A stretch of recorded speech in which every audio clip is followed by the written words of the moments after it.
Olá, pessoal. Como eu havia prometido para vocês, durante as aulas online sobre História da Arte, toda vez que tivesse alguma dúvida ou curiosidade, eu voltaria para sanar, né, essa dúvida e contribuir para essa curiosidade, né? Na última aula, o Otávio, a Júlia Montserrat e a Lília apresentaram algumas curiosidades que eu gostaria de trazer para vocês, né?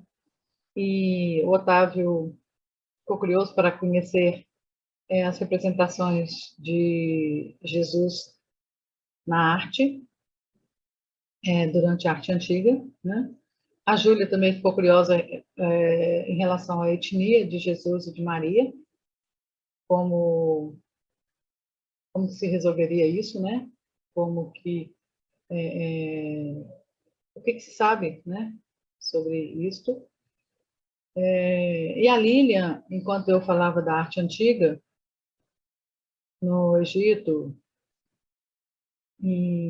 na Grécia e em Roma, ela ficou curiosa para saber o que estava acontecendo também em outros lugares do mundo, como no Extremo Oriente, né? E, e aí eu preparei esse material para vocês, para a gente fundamentar, né, esses conteúdos. Porém, para que vocês possam contextualizar estes fatos dentro da história da arte, eu vou fazer uma revisão da arte na pré-história, da arte antiga e da arte na Idade Média. Vou deixar esse vídeo gravado, né? Porque assim vocês têm acesso a esse material quando quiserem. E para os alunos também que não tiveram oportunidade de ver a aula online. Então, eu vou começar aqui com vocês, vou compartilhar esse material. Em qualquer dúvida, vocês podem comentar, tá? E a gente vai tentando trazer de uma forma mais clara possível e mais simples possível as características, né, e os acontecimentos que ocorreram ao longo da história da arte, ok? Então, vamos lá. Vou compartilhar com vocês o material. Então, vamos começar aqui. Eu vou fazer alguns tópicos, né, da história da arte, da pré-história à Idade Média. Então, eu entendo que para a gente conhecer, né, esta fascinante viagem da história da arte, é preciso penetrar na mente dos povos primitivos, dos povos antigos, dos medievais e dos povos modernos, para entender o nível de experiência que eles tinham, para darem à imagem o poder da contemplação e da apreciação que transcendeu os séculos e chegou até nós. Lembrando da inexistência de recursos na pré-história e da precariedade de materiais artísticos até a Idade Moderna, para se fazer arte. Por fim, para entender a arte moderna e contemporânea, precisamos observar os fatos e acontecimentos que marcaram cada época. Não há uma verdade universal na arte. Na arte é verdadeiro até o contrário da verdade. Oscar Wilde. Eu trouxe para vocês aqui uma imagem de Banks. Eu quis trazer essa imagem porque é uma pintura, é um grafite de uma pintura rupestre, né? E um homem aqui apagando, né, essa pintura rupestre. Então, Banks ele tem essas provocações, né, na arte contemporânea. Então, vamos lá, conhecer um pouco a arte na pré-história. A arte rupestre, ela começa na pré-história, quando os homens iniciam as pinturas parietais nos tetos e paredes das cavernas, no período paleolítico superior, a 35 mil anos aproximadamente, marcando o início da arte na história da humanidade. Neste momento, o homem vai além da confecção das ferramentas e começa a expressar seus desejos e vontades. Os nossos ancestrais, os homens da Idade da Pedra, foram os primeiros artistas da humanidade. Eles deixaram registrados nas paredes das cavernas desenhos e pinturas grandiosas, além de esculpir nas pedras e ossos pequenas esculturas, que até hoje são consideradas de extrema qualidade. Os homens das cavernas usavam o poder das imagens para expressar o mágico religioso e o desejo de uma boa casa. E as esculturas eram amuletos de fertilidade que os homens carregavam consigo para manterem os laços com suas famílias. A importância da arte rupestre para a humanidade ela é imensa, porque além de fornecer dados e informações sobre o estilo de vida e o desenvolvimento da arte do homem pré-histórico, auxilia nos estudos sobre o comportamento nas situações mais extremas. Os homens usavam terras, carvão, pedra e gordura para fazerem suas pinturas. A arte rupestre pode ser encontrada nos mais diversos continentes. Algumas pinturas e gravuras mais preservadas ficam localizadas em Portugal, Espanha, França, Itália, Alemanha, Sibéria, Balcãs, que é norte da Mediterrâneo da África, e na Austrália. As primeiras pinturas rupestres encontradas pelo homem foi na caverna de Altamira, na Espanha. Aqui eu trouxe algumas imagens com características recorrentes desta arte rupestre. Então, nós temos aqui uma pintura de visão, datado de 35 mil anos antes de Cristo. Essa pintura está na caverna de Altamira, na Espanha. Então, essa magia, né, esse desejo de conquistar uma boa caça era representada nas paredes das cavernas, né, manifestando, assim, essa necessidade de expressão artística, né,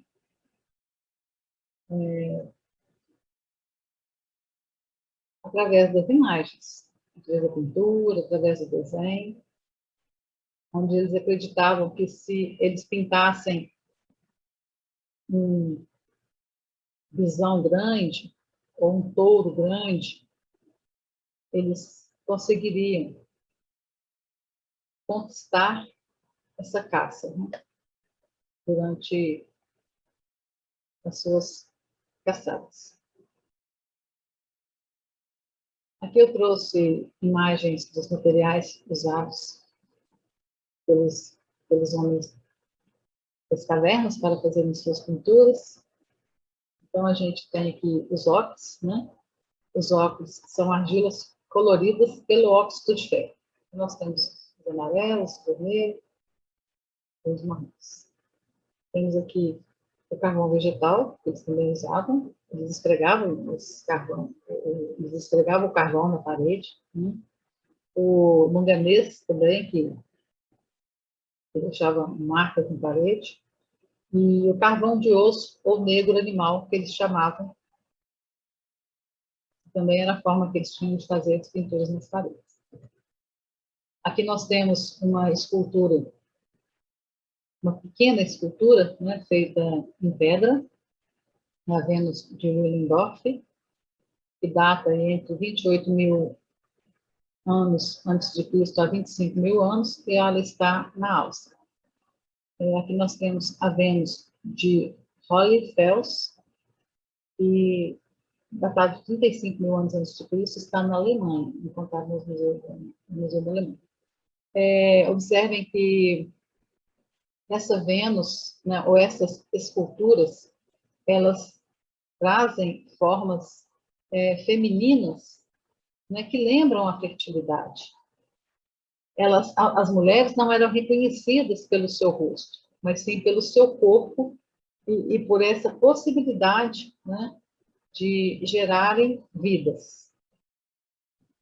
Aqui, então, nós temos, na ocasião da descoberta das pinturas nas cavernas, aqui na caverna de Lascaux, Monsieur Laval, professor dos garotos, e a primeira pessoa que os alertou da importância e da grandiosidade da descoberta das pinturas nas cavernas. Temos Marcel Rividade, Jacques Marsal e o paleontologista Aby Briel. Bom, na sequência, então, nós vamos ver a arte da Mesopotâmia. Nasce a civilização, surge a escrita há 4.000 anos antes de Cristo. Acaba a pré-história e a história começa a ser contada. Surge um homem civilizado que passa a conhecer as leis através dos documentos escritos em placas de argila. Eles eram politeístas, acreditavam na existência de vários deuses distintos e suas divindades. Tinham ligações com a natureza, com o sol, a lua, a chuva ou até mesmo ao vento. Com uma crença elevada, a arte mesopotâmica possuía várias criações artísticas ligadas à religião, o que era muito comum entre os povos da antiguidade. Os artistas geralmente não assinavam as artes que produziam, eles deixavam anônimas, pois tinham interesse em caracterizá-las como uma produção singular. Os artistas produziram a cerâmica, a arquitetura, que tinha uma presença significativa, as pinturas e esculturas que decoravam as paredes dos templos. E os temas que representavam na arte mesopotâmica eram o mito do poderoso, né, o mito do rei, as caçadas e cenas de guerra. A arte mesopotâmica, de forma geral, tinha uma intenção de decorar os templos e túmulos, mas, infelizmente, elas não conseguiam sobreviver por longos períodos. Eram bastante vulneráveis à ação do tempo, pois eram trabalhos feitos em argila, os afrescos não fixavam bem, né, e acabaram deteriorando. Mas ainda sobraram alguns exemplares que chegaram até nós. Bom, aqui a gente tem uma placa de argila, né, com uma escrita cuneiforme. Essa escrita era feita com uma incisão, né, nessas placas, criando com formas de cônigo. Aqui nós temos a pintura mesopotâmica, também que retratava as caçadas, né? A gente pode ver aqui um touro, suas roupas, né, decoradas. Aqui nós podemos ver a imagem dessas esculturas, né, que eram criaturas antropomórficas e ficavam normalmente protegendo a entrada dos templos, né? Aqui é Lamazú, do portão da cidade de Zargão, que fica no Iraque. Aqui a gente tem um exemplar da arquitetura mesopotâmica, né, que é o zigurate de Ur, um templo que não tinha só um espaço religioso, mas também tinha espaço de comércio, como se fosse um mercado, um tempo onde essas pessoas se encontravam. Na sequência, nós vamos ver a arte no Egito. O foco da arte egípcia, assim como em toda a arte antiga, está ligado à religiosidade. Porém, uma das características marcantes da arte no Egito é que ela era feita para a imortalidade da alma e para eternizar os faraós. As pinturas eram feitas nos sarcófagos, em paredes dos túmulos e registravam cenas do cotidiano dos faraós que contaram a história do Egito antigo. Era uma arte padronizada e não dava espaço para a criatividade. Era sem volume, sem sombra, estática e sem expressão. As esculturas representavam os faraós e os deuses, sempre de frente, eram estáticos e sem qualquer expressão facial. A lei da frontalidade era uma das características marcantes deste período, onde a cabeça, pernas e pés eram representados de perfil. Os olhos e o dorso eram representados de frente. Essa técnica era utilizada para mostrar o corpo humano da melhor forma possível, inclusive dando a ela uma tridimensionalidade. As regras de proporção eram em função da hierarquia da sociedade. As pirâmides do deserto de Gizé são as obras arquitetônicas mais famosas. É também na região de Gizé que se localiza a Grande Esfinge. Enquanto no estado era o túmulo dos egípcios, as pirâmides eram os túmulos dos faraós, que eram considerados representantes de Deus na Terra. É importante referir que a base do triângulo representava o faraó e a sua ponta representava a sua ligação com Deus. Eu trouxe umas imagens aqui com essas características, para vocês compreenderem melhor. Então, nós temos aqui a máscara de Tutankhamon e da rainha Nefertiti, aproximadamente 1360 a.C. E vocês podem ver, observar a riqueza de detalhes e a pintura, né, feita sobre estas esculturas. E nós temos os sarcófagos. Esses sarcófagos estão localizados no Egito, no Museu do Egito. Eles foram retirados das pirâmides e levados para o museu. Nesta outra imagem, nós podemos ver as pinturas nas paredes, que essas pinturas, elas retratavam as cenas do cotidiano dos faraós. E interessante que estas cenas, né, do cotidiano que estão até hoje, elas acabam que contam a história do Egito, né? Aqui nós temos a representação da lei da frontalidade, que é a cabeça, né, as pernas e o pé de perfil. Os olhos e o tronco de frente. Né, os olhos que eles representam melhor sendo visto de frente, né, e o tronco também. Interessante ressaltar que os pés, eles ficam do mesmo lado interno. O dedão fica do mesmo lado, eles não representam o dedinho, né? Então, é assim que eles acham que eles poderiam explorar ao máximo a forma humana. Aqui a gente tem uma imagem da Esfinge de Gizé e a pirâmide Kerpen, que fica no Egito.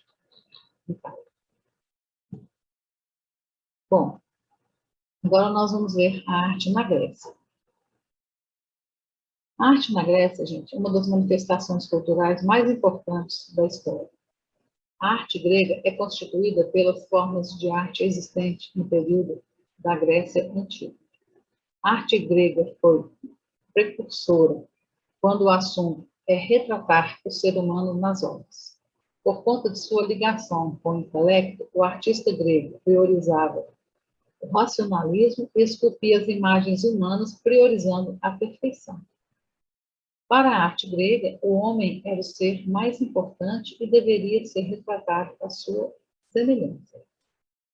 Esses conceitos artísticos são fundamentais e fazem parte da formação de artistas até os dias de hoje. As esculturas representavam os corpos mais belos do que o natural, pois os gregos entendiam que o corpo perfeito carregava uma alma bela. Surge aqui também o cânone de Policleto, que trabalhavam proporções matemáticas para o ideal de um corpo humano. As pinturas eram afrescos feitos em tumbas, em templos, em residências, os palacetes, né? E eles pintavam também os vasos de cerâmica, que revelavam um grande primor na sua elaboração. Esses vasos eram utilitários, né? Mas recebiam essa decoração. Uma marca fundamental da arquitetura grega é a grandeza das suas construções. Os templos construídos para proteger as esculturas dos deuses das mudanças dos tempos são as construções mais simbólicas. Baseadas nos modelos das ordens dórica, jônica e coríntia, as construções já eram feitas com a ajuda dos cálculos geométricos e perspectivas. Materiais como mármore e calcário eram utilizados pelos gregos. Então, a Grécia, realmente, ela deixa um legado cultural muito grande para a humanidade, né? Então, vamos ver aqui algumas imagens que trazem essas características para ilustrar melhor, né? Esqueci de falar. Então, aqui tem uma pintura, o Salto sobre o Touro, aproximadamente 1500 a.C., é uma pintura mural e uma arte egéia. Vocês podem observar, né, que existia um preciosismo nesses trabalhos, né, gente? Então, mesmo que sejam pinturas ou arte feitas no período que os recursos eram escassos, né? Nós temos que sempre pensar assim, né, quando se trata a períodos anteriores. Mesmo assim, eles faziam um trabalho de altíssima qualidade, né? Então, essas pinturas, lembrando que a maioria das pinturas apresentadas aqui, na Idade Antiga, na Idade Média, são afrescos, né? São grandes painéis feitos nas paredes. Então, aqui vocês podem ver uma pintura cheia de elementos decorativos, né? É uma característica, né, da arte grega, né? Essas faixas geométricas, né? E aqui uma cena de um salto de uma pessoa, né, saltando sobre um touro, né? Parece uma acrobacia.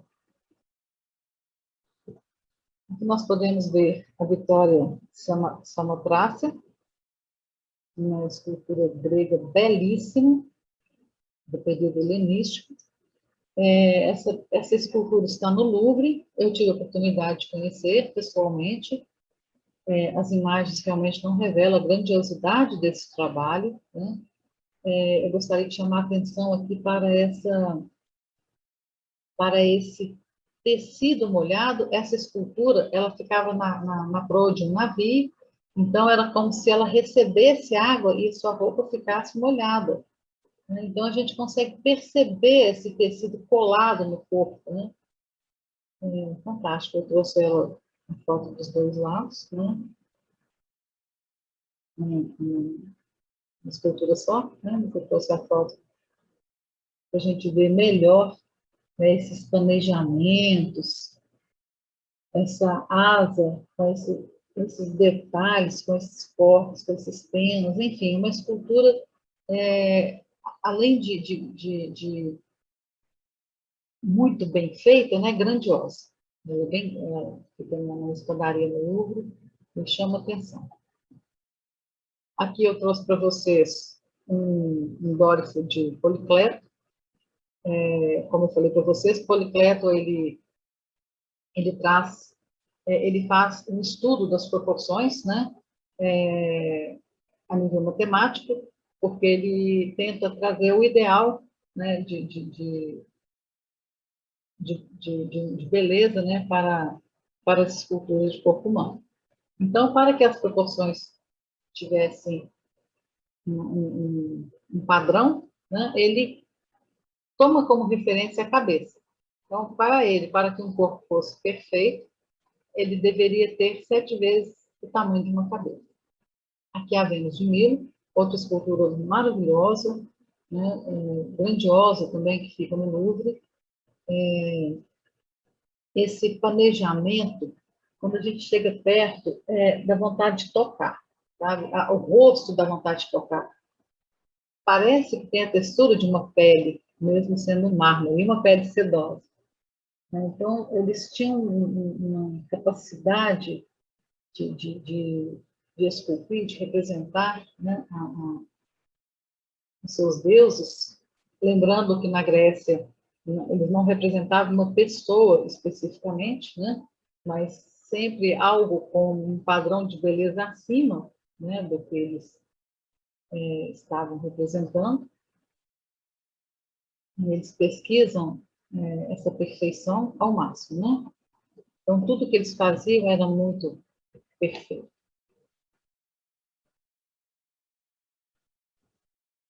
Aqui os vasos, esses vasos geralmente eram utilitários, né? Vasos para água, para alimentos, tinha as urnas funerárias, e eram todos decorados. Aqui com formas geométricas, né? Desenhos, as gregas, né? Que a gente fala, as faixas decorativas, né? Chamada popularmente de gregas, que tem esses desenhos geometrizados. Aqui as pinturas com figura vermelha, sobre o fundo preto. Aqui as figuras negras, também sobre vaso preto. Então, assim, eles chamavam suas pinturas, todas representando cenas de caçada, cenas de entretenimento. Aqui nós temos o Parthenon, que fica na Acrópole de Atenas, na Grécia, que representa muito bem, né, as características da arquitetura grega, com essas formas geométricas sempre presentes, né, no frontão, as colunas, e aqui no Parthenon, a coluna dórica, é uma coluna mais simples, né? E essas vigas, né? Elas eram retas, né? Eram lineares. E tudo era simétrico, extremamente simétrico. Então, a matemática se fazia presente aqui nos cálculos, tanto da altura, quanto da quantidade, né, dos elementos presentes na arquitetura. E isso é que traz a base, né, de uma arte clássica. Aqui é uma representação como seria o frontão com as esculturas, né? Essas esculturas que existiam no Parthenon eram de Fídias. Bom, agora nós vamos ver a arte em Roma. Eu estou falando um pouco rápido, porque eu tinha prometido para vocês que seriam pinceladas, né? Mas se ficar alguma dúvida, depois vocês podem me perguntar. E no futuro, né, tomara que bem próximo, eu quero passar tudo de uma forma mais enriquecida, porque é impossível se falar de arte em tão pouco tempo e tão rápido assim, né? Então, agora nós vamos falar da arte em Roma, né? A arte em Roma foi produzida durante o período do Império Romano, nos séculos VIII a.C. ao século IV depois de Cristo, e tornou um exemplo de desenvolvimento artístico para o Ocidente. Ela abrange um amplo conjunto de obras artísticas na arquitetura, pintura, escultura, música e literatura. A arte romana foi feita para divulgar e difundir o status do imperador e do governo. Como a cultura de conquistadores, buscam referência na arte grega e etrusca. Nos afrescos, pintura nos muros das cidades, nas ornamentações dos palácios, nas decorações das residências, e nos mosaicos, os pintores romanos utilizaram-se das técnicas em relevo, profundidade e da perspectiva. Eles representavam com realismo e tridimensionalidade o modo de vida da sociedade romana, as personalidades religiosas, mitológicas e a natureza. Foi na arquitetura que a arte romana apresentou maior expressividade, com construções monumentais que refletiam a riqueza e o apogeu da civilização romana. Criaram o arco e as abóbadas para as construções, trazendo mais segurança para a estrutura de seus templos. Embora eles tenham influências gregas, as esculturas passam a retratar os personagens como eles são, com mais realismo e expressão, abandonando todos os padrões da beleza grega. Como a política de pão e circo, eles começam, né, a trazer o entretenimento para sanar um pouco a fome, porque houve um aumento muito grande da pobreza no final, quando o Império Romano chega em sua decadência. E surge, então, neste período, o cristianismo, para quem a arte passa a ser feita. Então, é isso, gente. A arte romana, ela tem uma presença também grande, né, principalmente para a arte ocidental, e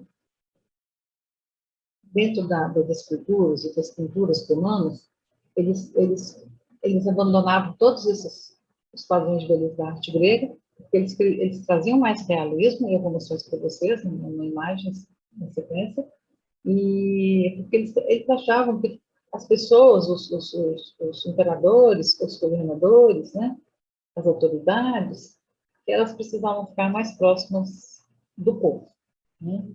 E então, se fosse uma escultura, um rosto, um retrato muito belo, né, fora do padrão natural, com as rugas, com as características próprias de cada desenho do rosto, que estariam distanciando, né, essas pessoas do povo. Então, eles queriam chegar essas autoridades mais perto, né, das pessoas, então fazer uma representação mais próxima deles também. Então, nós vemos aqui uma pintura, um afresco, né, uma pintura mural, representando uma cena dos banhos, nas casas de banho, né? Nesse caso, nos spas de Pompeia. Esses spas eram feitos para entretenimento. E, então, todas essas cenas têm representações, principalmente representações da sensualidade, né? Todas elas têm um significado que vai remeter a esse entretenimento sexual desta época. Aqui nós temos o busto de Catão, e aqui a gente pode observar, né, a presença das rugas, né, da expressão ele era um político, desse político, né, o sangue fechado, né, e as próprias características, né, do rosto, né, um nariz grande, um lábio caído. Então, aqui na arte romana, a arte passa a ser bem realista. Aqui nós temos uma estátua de Augusto, que foi um imperador, né, de Roma. Uma pintura, uma estátua com pintura e sem pintura. Eles fizeram uma simulação de como eram feitas, né, as estátuas. Hoje o que a gente vê, na verdade, essa pintura foi desgastada. E aqui a gente tem uma representação icônica, né, da arquitetura romana, que é o Coliseu.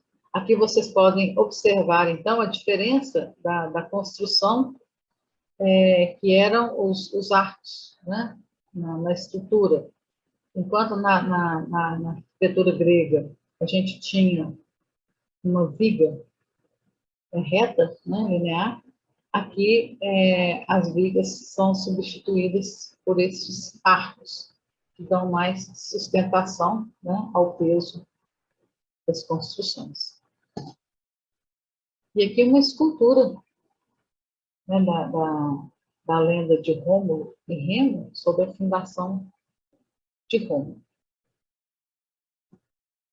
Bom, agora nós vamos, então, encerrar a Idade Antiga, né, a arte na Idade Antiga, e entrar na arte na Idade Média. Lembrando, né, que aqui já teve a queda do Império Romano, e quem passa a dominar era a religião. Então, a Idade Média é o reino da religião, que vai do século V ao XV. Embora nos 300 anos iniciais, na Idade das Trevas, os bárbaros destruíram o que se levaram 3.000 anos para ser construído, há muitos pontos de luz que trazem um esplendor ao período, como a corte bizantina, a fortaleza nas igrejas românicas e a luz colorida das catedrais góticas. O cristianismo triunfa sobre os povos pagãos e os bárbaros. Os artistas se interessam novamente pela alma, iniciando os povos nos dogmas das igrejas. Surgem, assim, uma profusão de mosaicos, afrescos, ícones e iluminuras que vão catequizar as pessoas. A concepção do corpo belo muda para um corpo efêmero e corruptível. Os nus foram proibidos e as imagens com corpos vestidos ignoram a anatomia que era tão importante para a arte grega. Os padrões de beleza, equilíbrio, harmonia e naturalismo da arte greco-romana desaparece. A arte bizantina, românica e gótica são os estilos deste período da Idade Média. Então, eu tenho aqui a pintura em madeira, fica em Siena, na Itália. Essas pinturas, gente, eram chamadas de retábulos, né? Ficam nas igrejas, né? Bom, então, dentro do período da Idade Média, nós temos a arte bizantina, né? Que ela surge logo no início da Idade Média. O Império Romano, neste período, ele vai se dividir em Império Romano do Ocidente, com a capital em Roma, e o Império Romano do Oriente, com a capital em Bizâncio. Por isso, a arte bizantina. Lembrando que Constantinopla, Constantino troca o nome de Bizâncio para Constantinopla. Nesse momento, a arte era exclusivamente dogmática e didática para ensinar a religião. Tinha como objetivo expressar a autoridade absoluta do imperador, considerado sagrado, representante de Deus e com poderes políticos e religiosos na terra.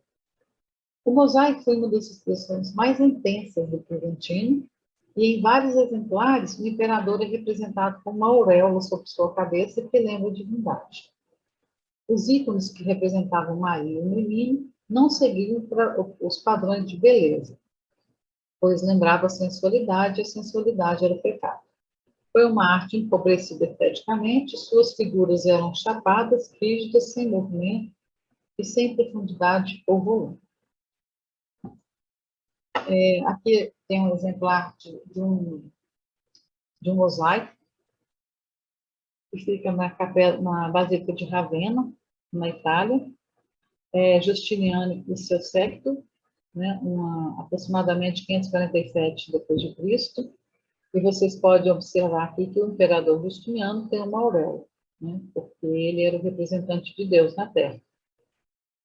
Então, lembrando aqui que quando Jesus, né, nasce e depois se vira profeta, ele vai pregar exatamente contra isso, né, porque os imperadores eram os deuses, né, na verdade ele vai pregar que existia um Deus só, não é pregar não, ele já tinha pregado sobre isso, né. De um outro lado, aquele mosaico está de um lado da basílica e este mosaico está do outro lado da basílica, a imperatriz Teodora e sua corte. Eu trouxe aqui para vocês verem, né? Aqui fica o mosaico do imperador e aqui da imperatriz. Eram mosaicos muito grandes. Aqui tem um outro mosaico do imperador João II Comneno e a imperatriz Irene da Hungria e a Virgem com menino. Fica numa das basílicas mais famosas, né? Deste período, tá? Bizantina, que é Santa Sofia em Istambul.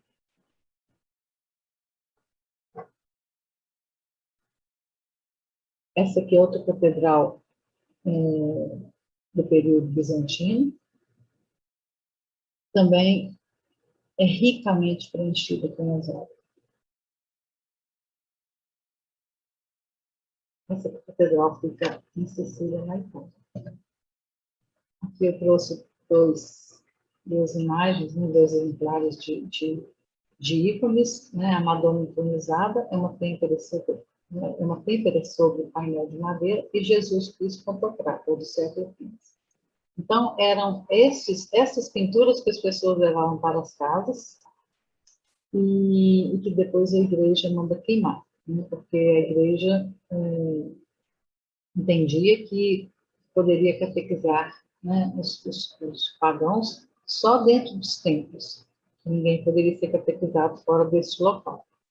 E os homens começavam a fazer, né, suas pinturas de Jesus e Maria e levar para suas casas, né, para fazerem suas orações, enfim. Quando a igreja descobre isso, ela manda recolher e queimar todos os itens, né, a iconoplastia. Mas alguns exemplares ficaram. guardados por aí. Aqui é uma pintura numa catacumba, né? Em Roma. Começam a enterrar os mortos que ressuscitariam. Então, esse conceito, né, esse princípio de enterrar as pessoas, ela tem, então, do cristianismo. Porque se queimasse as pessoas, como elas iam ressuscitar neste corpo, né?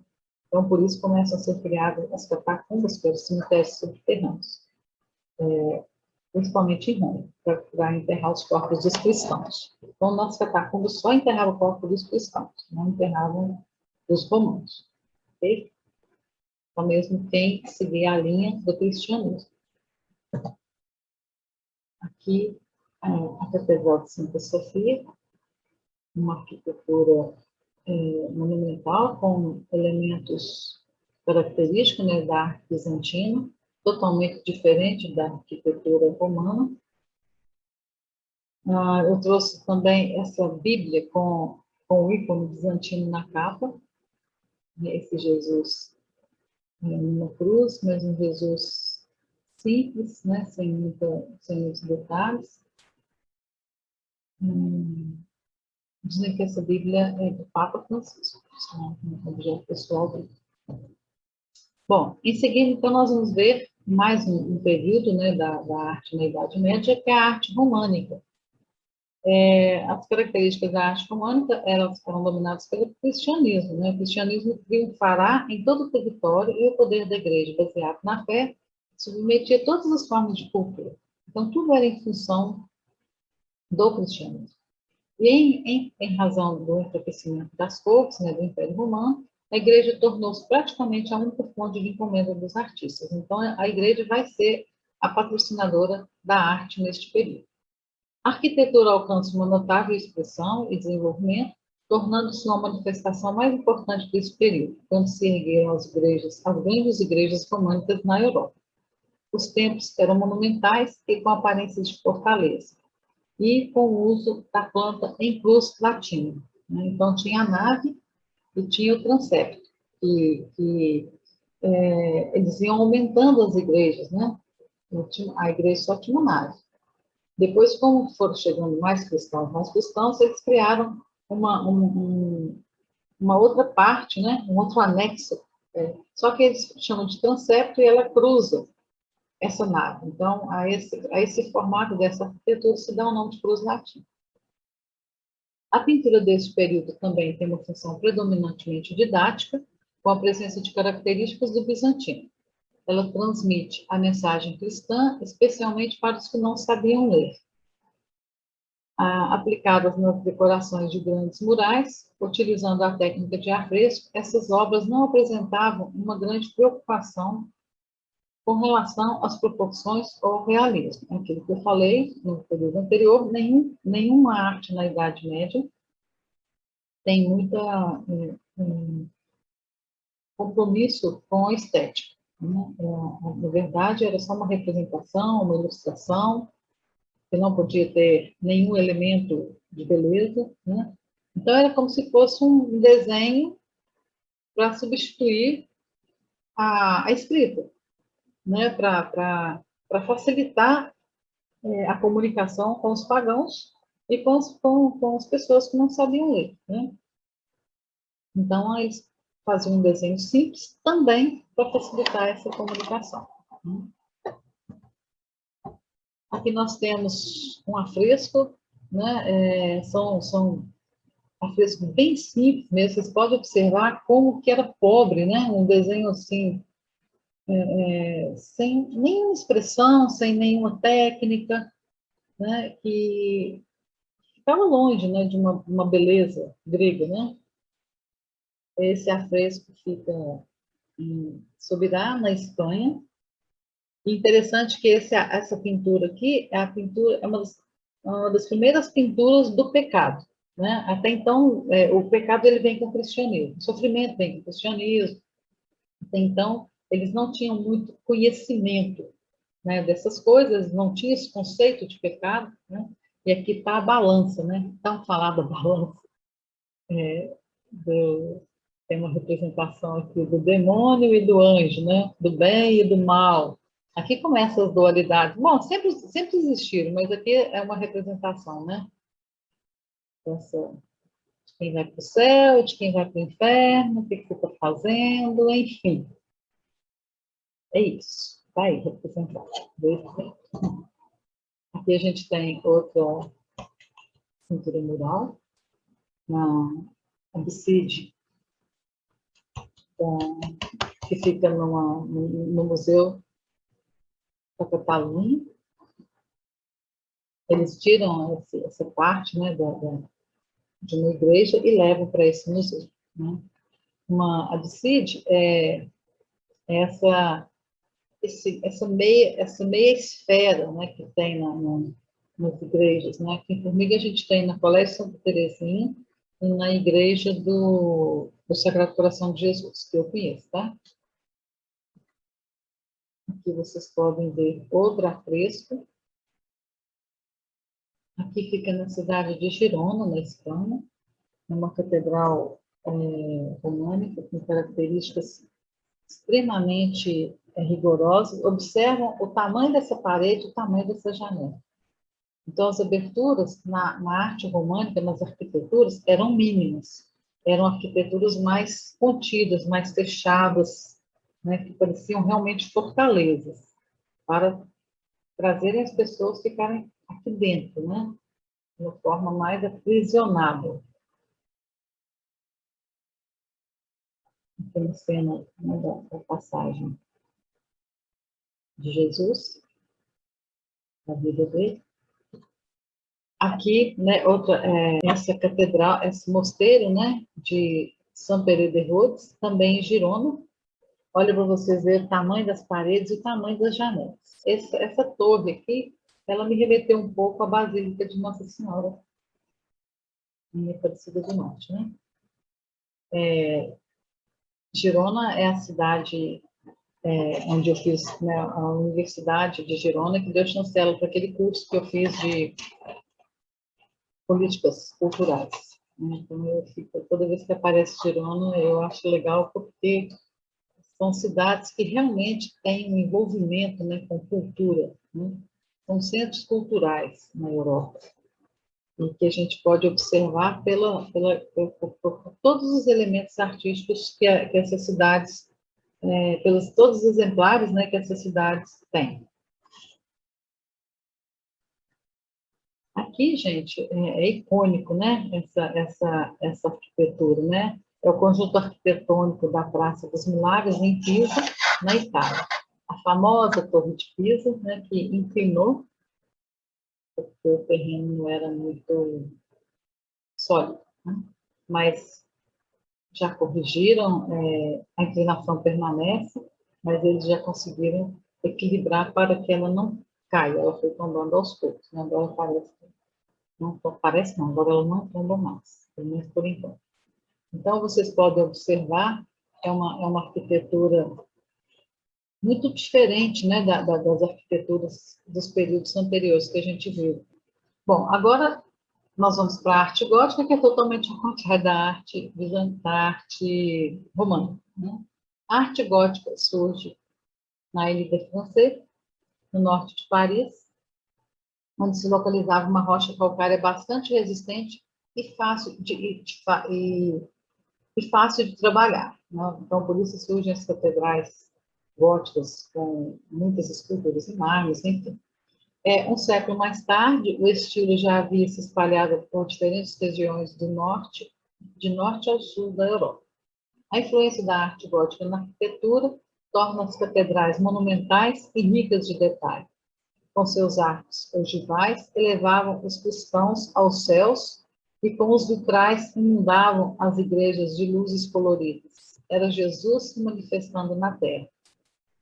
Então, aqui a gente pode ver, né, como é o contrário, a arquitetura que é totalmente ao contrário da arquitetura romana. Na pintura surge Giotto, que foi um dos artistas mais importantes, pintando todas as passagens da vida de Jesus. Os seus afrescos trazem um certo realismo na arte de transpor o espaço para o plano e transmitindo a ilusão de profundidade em uma superfície plana. gótico tardio, acredita-se que Van Eyck tenha criado a técnica da pintura a óleo. Até então, lembrando que todas as pinturas eram feitas na parede, utilizando a têmpera. As esculturas tinham uma forte ligação com a arquitetura, pois ficavam nas estruturas das paredes como colunas e capiteis. Então, vamos ver as imagens que têm essas características. Aqui, a gente tem uma pintura de Giotto, que chama Lamentação, e fica em quadro. Vocês podem observar aqui essa presença da perspectiva cromática, né? Ele já tinha essa noção. Então, ele usava aqui o azul, as cores frias atrás, as cores quentes, né? Tem uma presença de uma perspectiva também aqui, com um pouco de chuva, aqui. Enfim, aqui já começava, além de uma pintura que trazia uma expressão, né, nas suas cenas, algumas já apresentavam também alguns elementos estéticos. Aqui nós temos uma pintura de Van Eyck, que representa o casal de Arnolfini. Essa pintura é a cena de um casamento no século XV, com todos os elementos que unem um casal, né? O casamento no século XV, como até hoje, ele é realizado quando a mulher põe a mão sobre a mão do homem. Né? Esse é o casamento espiritual que pode ser realizado entre os casais até hoje, embora hoje nós temos os rituais dos casamentos, do matrimônio, né, dentro da religião católica, nas outras religiões eu não sei como que eles falam, mas o princípio do casamento realmente era feito entre casal. Né? Então, aqui eles têm todos os elementos que representam essa união. O homem que está pronto para sair para o trabalho, né, ele tem o seu tamanco virado para fora, para a porta. A mulher que traz consigo um volume, né, no ventre aqui. Eles têm aqui o que vai, né, lembrar a maternidade, que vai ficar dentro, ela está do lado da cama, então ela está do lado de dentro da casa, né? Tem aqui o cãozinho da fidelidade, que é o símbolo da fidelidade, tem uma vela que representa a luz, né, que vai abençoar, né, esse casal, e tem que ter um testemunho, o casamento, todo casamento tem que ter um testemunho. Então, aqui, o próprio pintor Van Eyck é o testemunho desse casamento, ele está nesse espelho, retratado nesse espelho. E tem outros elementos aqui também que vão representando este assim. Mas só para ilustrar para vocês uma pintura a óleo. Né? Aqui tem as esculturas góticas, né, que ficavam coladas nas paredes, tá vendo? Não eram esculturas soltas, né? Elas serviam como colunas, né, nas catedrais góticas. Isso aqui na Catedral de Notre Dame, em Paris. Eu também tive a oportunidade de ver e é muito interessante. A gente surpreende. De repente, você pensa que vai ver uma coluna, de longe você acha que são colunas. Quando você chega perto, são esculturas. Né? Essas são as características que enriquecem cada período. Né? Cada um quer fazer melhor, cada um quer acrescentar mais conteúdo para as suas culturas. Né? E é isso que torna a arte tão humana, né? Muito distante de qualquer possibilidade de ser feita, né, por uma máquina. Né? Em nenhum momento ela vai ser substituída pela máquina. Pode existir técnicas, né, ou formas de fazer artístico usando as novas tecnologias, mas a expressão e a curiosidade, ela é humana. Né? Aqui os vitrais da Saint-Chapelle, em Paris, na França. Eu não tive a oportunidade de conhecer, mas disse que é maravilhoso, maravilhoso. Então, olha para vocês verem a diferença da arquitetura românica, né, que não tinha janela. Aqui, na verdade, os vitrais substituem as paredes, para que essa luz, né, de Jesus, né, venha para as pessoas. Né? Além dos arcos ogivais que elevam, né, de imediato ele eleva o nosso olhar, né, para cima. Depois tem essa sensação, né, de ser abraçado por essa luz. As catedrais góticas são maravilhosas. Muito bonito. Aqui eu trouxe a Catedral de Rouen, na França. Para quem conhece a história de Monet, sabe que ele ficou aqui pintando essa catedral, ele pintou ela inúmeras vezes com, com, com inúmeras paletas de cores diferentes que retratavam a luz dos períodos do dia. Né? Aqui é a Catedral de Notre Dame. Aqui são as esculturas que eu falei, que de longe parece colunas, quando chega perto tem essas esculturas que ficam no tímpano, né? Que é essa recuo da arquitetura que protegem as portas. Aqui tem a rosácea também como uma característica marcante do período gótico, que leva a luz diretamente à nave central da igreja. E é isso, gente. Então, eu fiz essa viagem rápida com vocês, né? Até aqui a Idade Média, porque eu entendo que a história da arte nos oferece registros, né, deixados em inúmeras obras de arte que trazem físico o espírito de um tempo e suas culturas. Okay? As referências estão aqui. E muito obrigada. Espero que eu tenha contribuído um pouco com vocês, né? E que vocês deixem esse material registrado, vocês deixem esse material guardado e que vocês possam fazer uma contextualização na hora que a gente for falar dos outros conteúdos solicitados, né, que é a representação de Jesus na arte, a etnia, né, de Jesus e de Maria, e a arte em outros lugares do mundo, nesse período que a gente estudou, na arte antiga, na Idade Média, né, e por que não na pré-história. Ok? Então, muito obrigada e bom proveito para todos. Tchauzinho.